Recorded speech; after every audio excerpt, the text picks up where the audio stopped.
राधे राधे जय Shri Krishna. Welcome to our channel Radha Krishna Seva. आशा करছি সবাই খুব ভালো আছো, সুস্থ আছো। আর সকলকে জানাই শুভ বিশ্বকর্মা পূজার অনেক অনেক শুভেচ্ছা। তো আজ আমি শেয়ার করতে চলেছি শ্রীকৃষ্ণের জন্মাষ্টমী উপলক্ষে যেভাবে সিঙ্গার করেছিলাম তারই কিছু মুহূর্ত।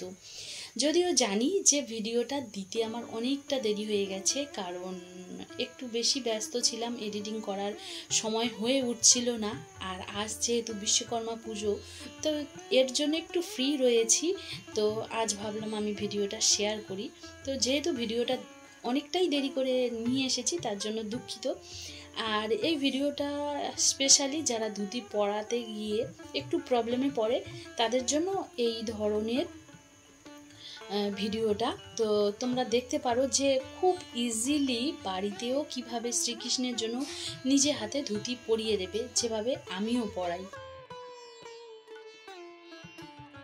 তো যে কাপড়টা আমি ধুতি হিসেবে পরাবো সেই কাপড়টা কিন্তু আমি কোমরে বাঁধছি। আর কাপড়ের দুটো সাইডে কিন্তু আমি এক্সট্রা কাপড় যেটা রেখেছি, আমার যেটা রাইট সাইড মানে ডান সাইড হবে সেই সাইডের কাপড়টা একটু বেশি পরিমাপে রাখি। আর যেটা আমার লেফট সাইড মানে বাম দিকের কাপড়টা কিন্তু একটু আমি ছোট্টভাবে রাখবো। মানে যতটা পিছনের কাছা দেওয়ার জন্য যতটা রাখা প্রয়োজন আমি ঠিক ততটাই রেখেছি।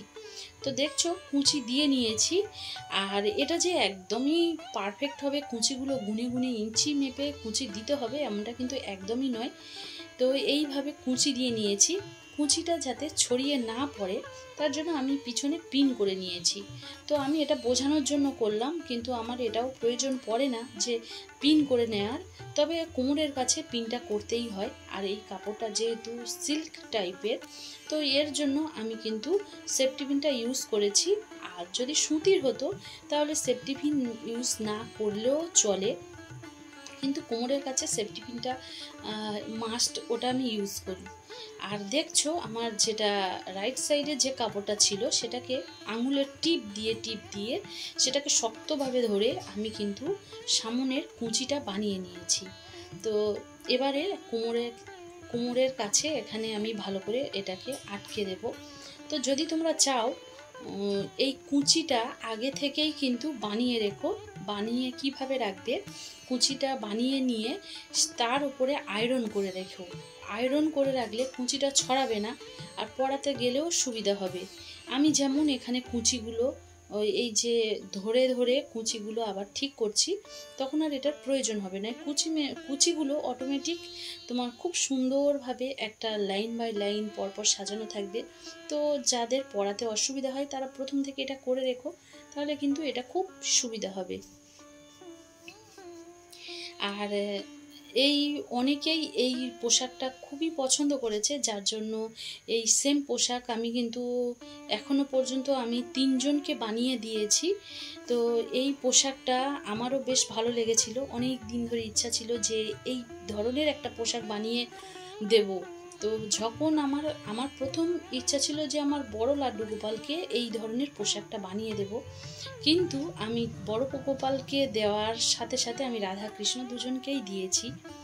আর দেখো এই যে এখানে যে কুচিগুলো রয়েছে না, সেগুলো একটু হাত দিয়ে শক্তভাবে প্রেস করে দিয়েছি যাতে ভাঁজগুলো ঠিকঠাকভাবে আসে। তো এবারে এটাকে এইভাবে যদি তোমরা সাইডে হাঁটুর ওপরের দিকে যদি কোনোভাবে আটকে দিতে পারো বা উঁচু করে দিতে পারো, তাও কিন্তু দেখতে খুব সুন্দর লাগে। তো বন্ধুরা, এই যে কাপড় দিয়ে আমি সিঙ্গারটা করছি, এটা কিন্তু আমার যখন বাড়িতে রাধাকৃষ্ণ আসেনি তখন থেকে আমার একটা ইচ্ছা ছিল যে এমন একটা সুন্দর পোশাক বানাবো যেটা আমার লাড্ডু গোপালকে পরাবো, তবে সেটা আর হয়নি। আর যখন আমি কাপড়টা নিয়ে এসেছি, প্রায় 2 বছর কাপড়টা আমার কাছে রয়েছে। আর এরপরে আমি কোনো রকমভাবে সেই কাপড় দিয়ে এই পোশাকটা 2 বছর পরে এই পোশাকটা বানালাম। আর যখন কাপড়টা নিয়ে এসেছি আমি কেবলমাত্র আমার লাড্ডু গোপালের জন্যই নিয়ে এসেছি, এবং আমার সেই সময় কিছু অর্ডার ছিল তাদের জন্য নিয়ে এসেছি। সেই পোশাকটা আমি বানিয়েছিলাম, বাট তখন তারপরে আমার যখন রাধা কৃষ্ণ বাড়িতে আসে, আর খুব ইচ্ছা ছিল যে এমন একটা পোশাক বানিয়ে আমি পরাবো রাধা কৃষ্ণকে। তো দেখো অলরেডি আমার সেই আশাও পূরণ হয়েছে। তো আমি এখানে উপরের শার্ট বানিয়েছিলাম, আর সেই শার্ট দিয়েই কিন্তু আমি শ্রীকৃষ্ণের একটা উপরের শার্টটায় পরিয়ে দিয়েছি। আর পরিয়ে দেওয়ার পরে আমি পরিয়ে দিচ্ছি একটা কোমরবন্ধন। তা আমি যেহেতু কোমরবন্ধনটা আমার খুব ইচ্ছা ছিল যে এর সঙ্গে সিলভার কালারটাই বেশি মানাবে, বাট এতটাই সময় কম ছিল আমার কাছে, আর অপশান ছিল না। আমি এটা অক্সিডাইজের একটা স্টোনের এই কোমরবন্ধনটা, মানে চকার হার অ্যাকচুয়ালি এগুলো, তো চকার হার নিয়ে এসে আমি সেটা কোমরবন্ধন হিসেবে ইউজ করছি এখানে। আর গলায় একটা কিন্তু আমার হাতে বানানো একটা নেকলেস বানিয়ে দিয়েছি। খুব একটা জুয়েলারি এখানে পরাচ্ছি না, কোমরবন্ধনটা না দিলেও কেমন একটা ফাঁকা ফাঁকা লাগতো, তাই আমি কোমরবন্ধনটা এখানে দিয়েছি। আর রাধারানী এবং শ্রীকৃষ্ণ যেহেতু এতটা ব্যস্ত থাকার জন্য হাতে আর কোমরবন্ধনটা আমি বানানোর মতন সময় হয়নি, যার ফলে জন্মাষ্টমীর আগের দিনেই আমি আমার লোকাল মার্কেট থেকে এই কোমরবন্ধনটা নিয়ে আসি আর সেটাই পরাই। আর এখানে দেখছো একটা মাল্টি কালারের আমি গলার হার পরিয়ে দিচ্ছি। তো যেহেতু একটা স্টোনের বলে আমি স্টোনের অপশান আর কিছু ছিল না, আমি সেটাই পরিয়ে দিচ্ছি। আর হাতেও একটা পরাতে যাচ্ছিলাম, বাট আমার ভালো লাগছিল না বলে আবার খুলেও দিয়েছি। খুব একটা জুয়েলারি পরাইনি। আর এবারের হেয়ার স্টাইলটাও একটু আলাদা করার চেষ্টা করেছি।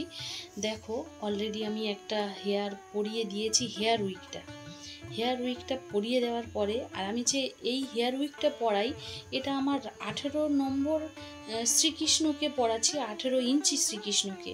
কিন্তু এই হেয়ার উইকটা কিন্তু আমার 9 নম্বরের লাড্ডু গোপালের হেয়ার উইক, সেটা কিন্তু আমি 18 নম্বর শ্রীকৃষ্ণকে পরাই।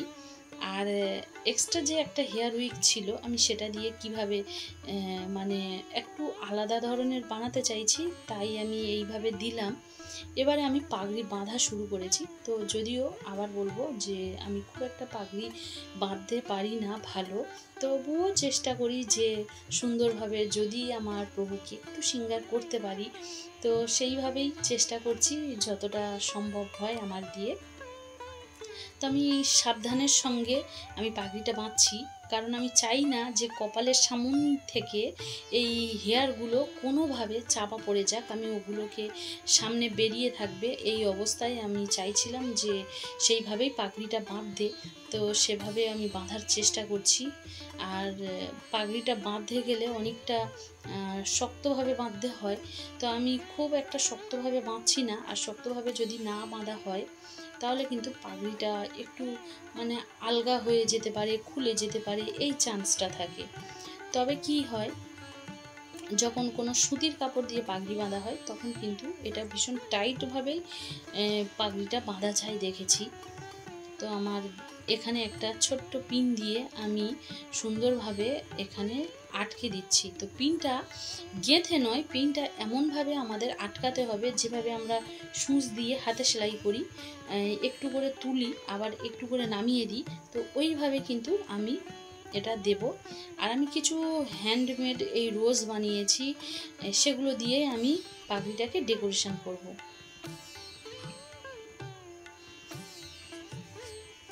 তো দেখো যেগুলো আমি হাতে বানিয়েছিলাম সেগুলো দিয়েই কিন্তু আমি পাগড়িটাকে সাজিয়েছি। আর কানে পরিয়ে দিচ্ছি আমার হাতে বানানোই কিছু স্টোনের বানিয়েছিলাম কানের জন্য, তো সেগুলোই পরিয়ে দিচ্ছি। আর এখানে এক্সট্রা রোজ অ্যাড করতে চেয়েছিলাম, বাট আমার খুব একটা ভারী জমকালো হেড একদমই পছন্দ নয়, মানে পাগড়িটা খুব জমকালো হবে আমি একদমই পছন্দ করি না। আমার মনে হয় যে একটু হালকা থাকাই ভালো, বাট আবার এমনও হয় এক এক সময় এত হালকা রাখি তখন মনে হয় যে এতটা হালকা রাখছি ঠিক যেন মানে ভালো লাগছে না। তো সেই সময় কখনো কখনো হয়তো একটু ভারীভাবেই পাগড়িটাকে সাজাই, বাট আমার পার্সোনালি হেডটাকে হালকা রাখার, পাগড়ি হালকা রাখলে আমার খুব ভালো লাগে যে একটু পাগড়িটাকে হালকা রাখিয়ে সিঙ্গার করার। আর গলবস্ত্র যেটা সেটাও আমি দিয়ে দিয়েছি সাইড থেকে, এইভাবে একটা দিয়ে দিলাম। এবারে যখন সব কিছু সিলভার আর স্টোনের হচ্ছে, তো আমি তাই পায়ের নুপুরটাকেও আমি এদিন কিন্তু পরিয়ে দিচ্ছি, কারণ এর আগে আমি নূপুর সবটাই খুলে নিয়েছিলাম, নূপুরটাও পরিয়ে দিয়েছি। দেখো শ্রীকৃষ্ণকে কতটা সুন্দর লাগছে। তো আমি সাজিয়েছি, অবশ্যই আমি তো ভালো বলবো, কিন্তু বন্ধুরা তোমরা জানিও যে এইভাবে সিঙ্গারটা তোমাদের কেমন লেগেছে, অবশ্যই তোমরা কমেন্ট করো, কারণ তোমাদের সিঙ্গারটা প্রায় কমপ্লিট করে ফেলেছি আর বাকি রয়েছিল বাঁশি। তো আমিও এদিনের কিন্তু বাঁশিটাও দিয়ে দিয়েছি আর আমার সিঙ্গারটা প্রপার কমপ্লিট হয়ে গেছে। রাধারানীর পাশে আমাদের প্রিয় শ্রীকৃষ্ণকেও কতটা সুন্দর লাগছে, আমাদের যুগল জড়িকে কতটা ভালো লাগছে। তো বন্ধুরা তোমরা কিন্তু অবশ্যই জানিও ভিডিওটা তোমাদের কেমন লেগেছে। ভালো লাগলে লাইক শেয়ার কমেন্ট করতে একদমই ভুলো না। আবার আসবো নতুন ভিডিও নিয়ে। রাধে রাধে।